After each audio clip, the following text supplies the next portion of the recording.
At our anniversary, she handed me divorce papers, but her sister raised a glass to my future with her. If that twist caught you off guard, hit subscribe, tap that like button, and share your thoughts in the comments, because what happened that night was nothing anyone could have predicted. The evening began with soft lights and polished silverware.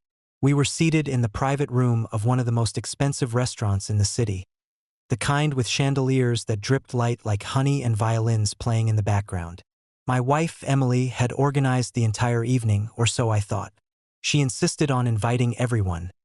Our families, close friends, even colleagues from her law firm. She wanted an audience, she always did. But I told myself it was fine, that maybe this time she wanted to celebrate us properly, that maybe she remembered the years we had fought side by side to build something together.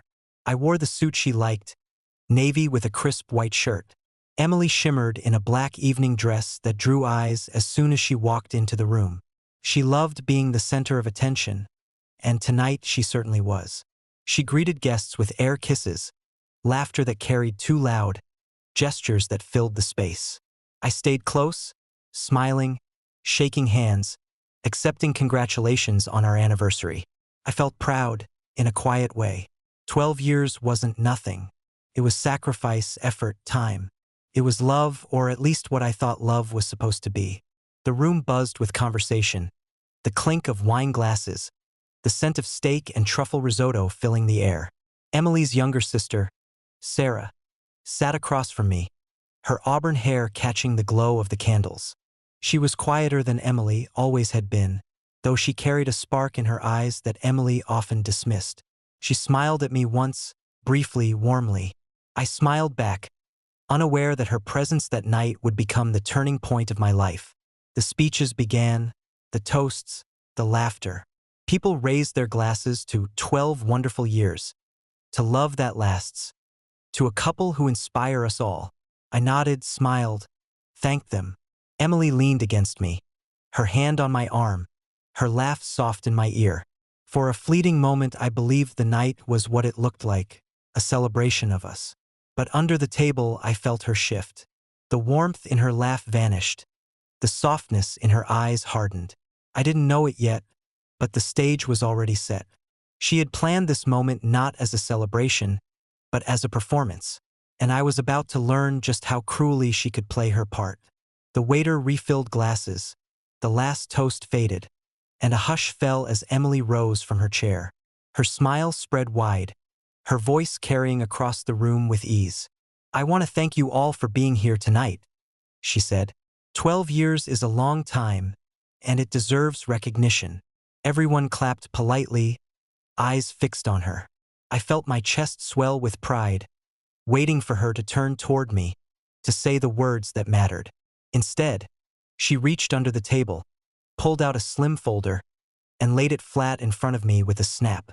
My heart jolted, the room tilted, and then she said it, words so sharp they cut through every layer of sound.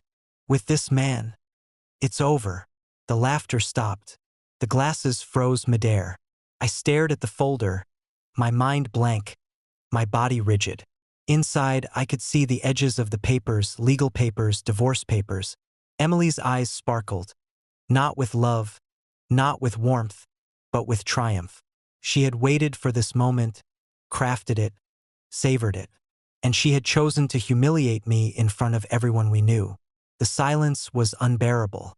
I felt every eye on me, waiting for me to break, to shout, to plead. But I did none of that. I reached for the folder, pulled it toward me, and laid my hand flat on top.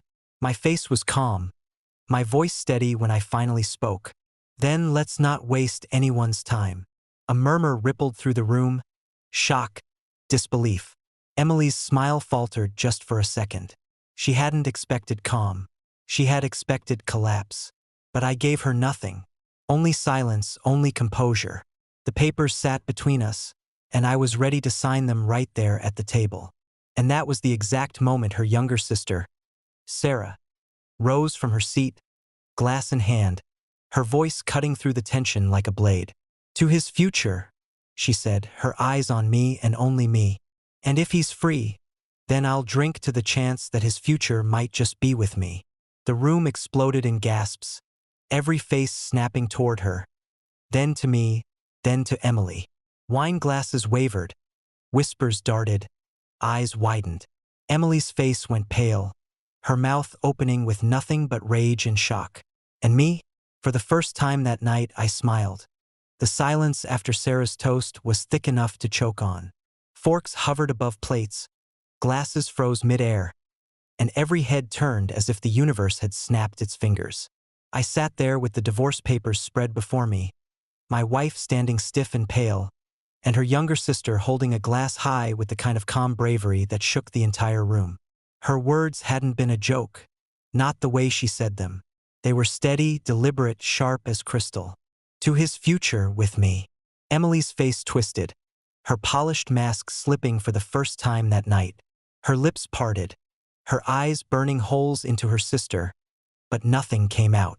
The queen of appearances, the woman who thrived on spectacle, had been outdone in her own game. I could see it, the fury battling with disbelief, the desperate search for control that had suddenly been yanked away. She wanted the crowd to laugh at Sarah, to dismiss it as a joke, but the crowd didn't. They stayed still, waiting, hanging on what would come next. Sarah didn't sit down. She stood with her glass lifted, her auburn hair glowing under the chandeliers, her eyes locked on mine. There was no tremor in her voice when she added, "I think we've all seen tonight who deserves respect, and it's not the one waving papers like a trophy." That line broke the room open.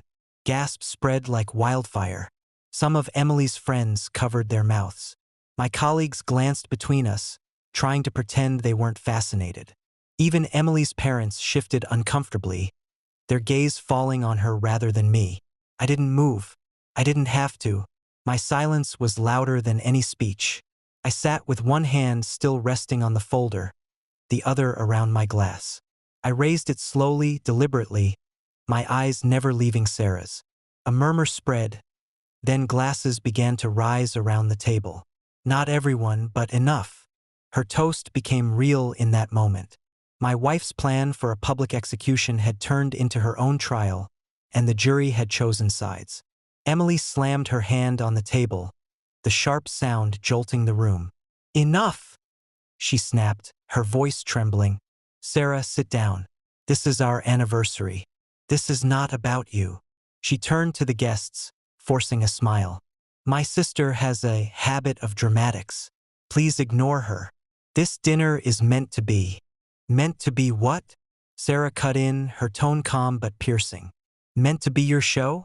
Your little scene where you play the victim and paint him as nothing? You've done it for years, Emily. But not tonight. Not anymore." Her words hung heavy. People shifted in their seats. Emily's father cleared his throat, as if to speak, but Sarah pressed on, her voice growing stronger. "You wanted to humiliate him in front of everyone. You thought tearing him down would make you look powerful. But all you've done is show the truth. He's worth more than you ever gave him credit for. And I think it's time someone finally said it." My pulse pounded, not from fear, but from something I hadn't felt in years: vindication. Every insult Emily had thrown at me behind closed doors, every sharp remark disguised as a joke, every way she had chipped at me little by little, it was all unraveling in front of her guests, her family, her world, and I hadn't said a single word. Emily's eyes shot toward me, desperate, demanding. She wanted me to defend her, to pull her back from the edge, to play the loyal husband one last time. But I didn't. I simply looked at her with the same calm I had carried all night. That calm terrified her more than rage ever could. The waiter, poor man, appeared at the wrong moment with a tray of fresh champagne flutes. He froze when he saw the scene, then tried to retreat, but Sarah plucked a glass from his tray without breaking eye contact with me. "To new beginnings," she said again, softer this time, but every word deliberate. She raised her glass higher, and once more the room followed. Guests who had hesitated before now joined in, compelled by the force of her conviction. Glass after glass lifted. The clinking sound was sharp, echoing like a verdict. Emily's hands trembled as she tried to gather herself. She grabbed the folder, flipping it open, pushing the papers toward me. "Fine," she spat. "If this is what you want, Sign them now. Show them all. Prove you're so eager to throw away 12 years. Her voice cracked at the end, but her eyes begged me to falter. I picked up the pen she had placed inside. The room held its breath. Every guest leaned forward. Even Sarah's gaze didn't waver as I uncapped it. Emily thought she still had control, that I would panic or stall, that I would try to salvage dignity by arguing. Instead, I pressed the pen to the paper and signed my name with one slow, deliberate stroke. The gasp that followed was a sound I'll never forget. Emily staggered back, her composure shattered. She wanted drama, but she hadn't expected silence to be the loudest weapon of all. I placed the signed papers neatly on the table, pushed them toward her, and looked up at Sarah. For the first time that night, I allowed myself a small smile. The room erupted in whispers. Some of her colleagues were already pulling out phones, their eyes alight with the promise of gossip. Her mother covered her mouth, horrified. Her father looked away, ashamed. Emily stood frozen, trapped in the chaos she had created. And across from her, Sarah raised her glass one final time, her eyes fixed on mine. "To his future," she said again. And this time the entire room drank. The sound of clinking glasses filled the air like a verdict being sealed. I sat still at the long table, the divorce papers signed, my wife trembling, and her sister standing tall with a glass in her hand. Around us, whispers spread like wildfire, every guest trying to piece together what they had just witnessed. The anniversary dinner that Emily had orchestrated as her grand stage had turned into something else entirely, something she no longer controlled. She stood there, clutching the folder as if holding it tighter could rewind what had just happened. But her face betrayed her, pale and crumbling, her eyes darting wildly between me, Sarah, and the guests who no longer applauded her performance. Sarah didn't sit down right away. She held her ground, her chin raised, her eyes locked on me with a defiance that was almost protective. I couldn't remember the last time anyone had looked at me that way, as if I were worth defending.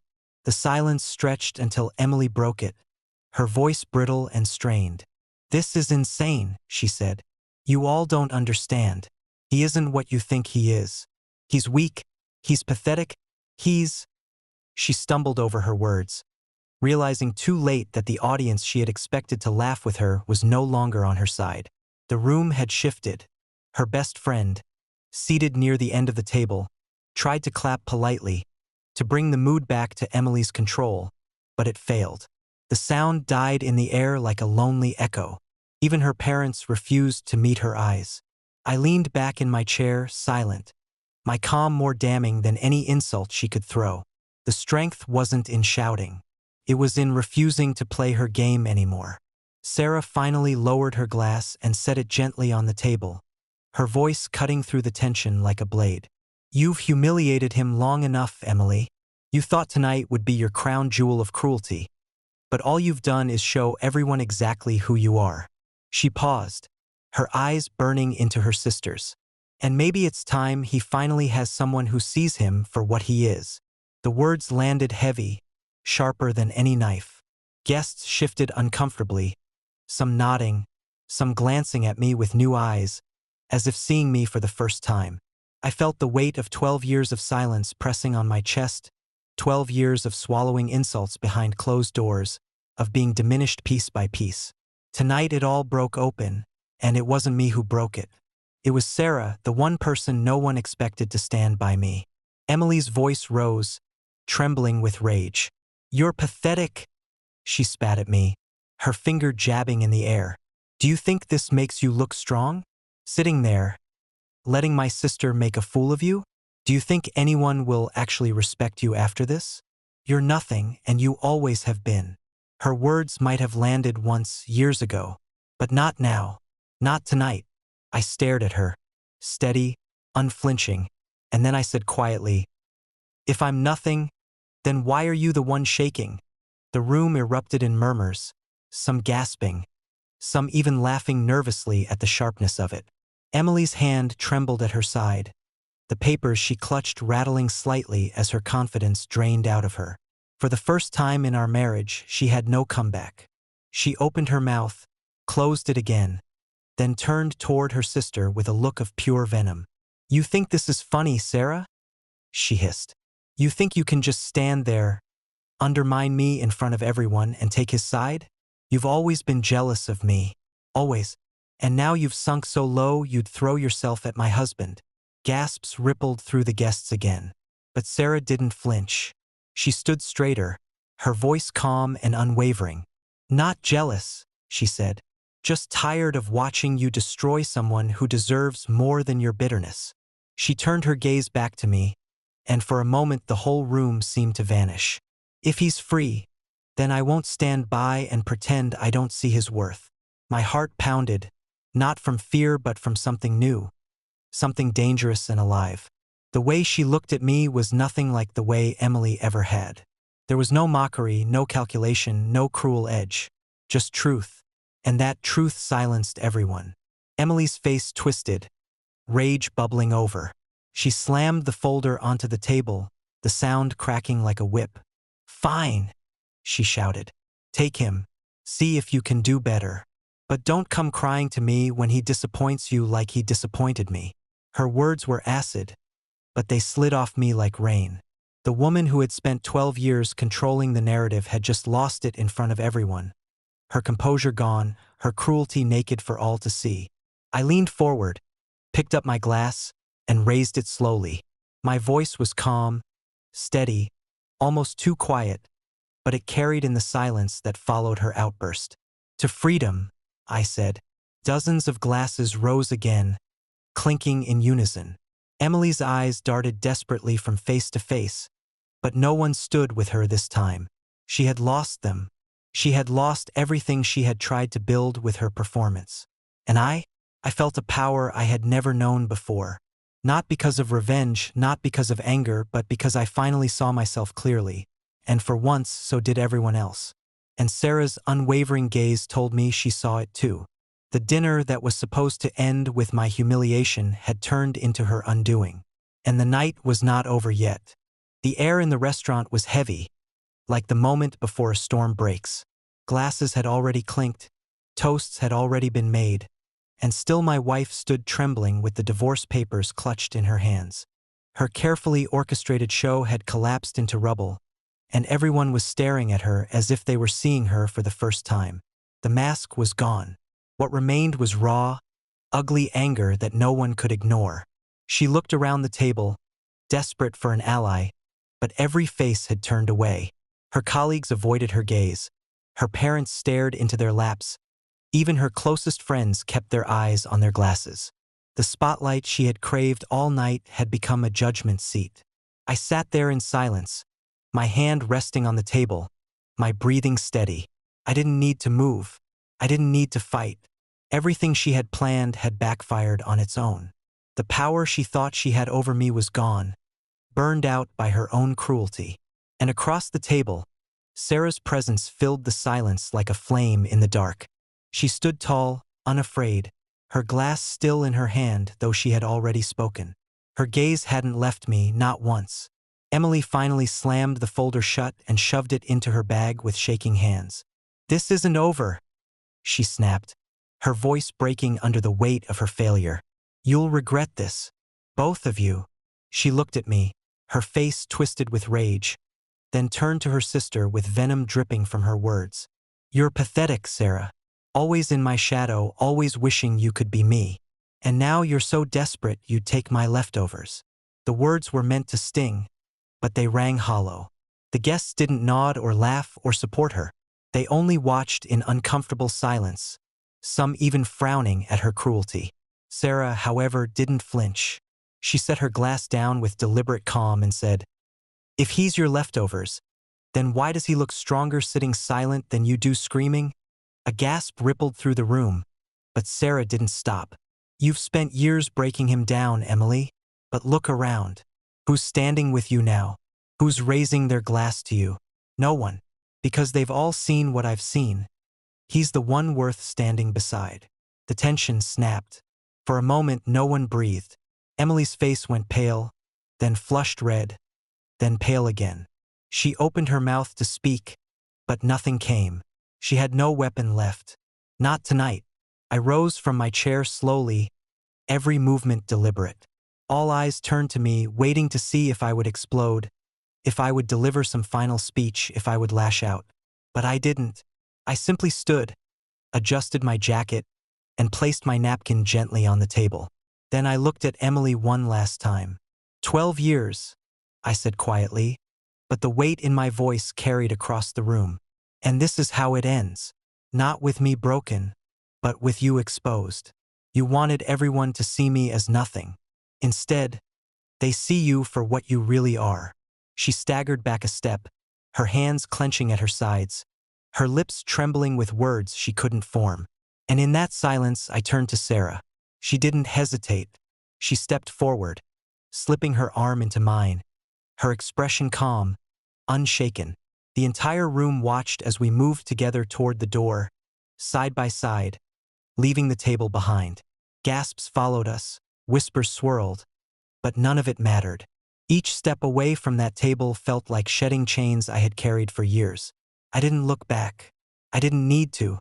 The sound of Emily's ragged breathing, the sight of her crumbling composure, the silence of the guests, those were enough. That was the end of her show. The waiter held the door open as we stepped out into the night. The air was cool, the city lights sharp against the dark sky. I breathed deeply, my chest light for the first time in years. Beside me, Sarah matched my pace, her grip steady on my arm. She didn't speak at first. She didn't need to. Her presence said everything, that I wasn't alone, that I wasn't invisible, that someone had chosen to stand with me when it mattered most. Finally, as we reached the edge of the sidewalk, she looked at me and said softly, "You didn't deserve what she did to you. You deserve better. And maybe now you'll finally believe it." I turned to her, and for the first time that night, I let myself smile without hesitation. It wasn't a smile of revenge or triumph. It was a smile of release, freedom, the kind that comes only when the chains finally fall. Behind us, in that glittering restaurant, Emily remained alone with her fury, her pride shattered, her performance ruined. She had walked me into the room hoping to destroy me in front of everyone. Instead, she destroyed herself, and I walked out stronger, not by shouting, not by fighting, but by standing still until the truth revealed itself. And in that moment, as Sarah's hand tightened gently on mine, I realized something. Sometimes the most powerful answer is silence, and sometimes the greatest revenge is simply walking away. If this story gripped you until the very end, don't forget to subscribe, tap like, and share in the comments what you would have done if her sister had raised a glass to you that night.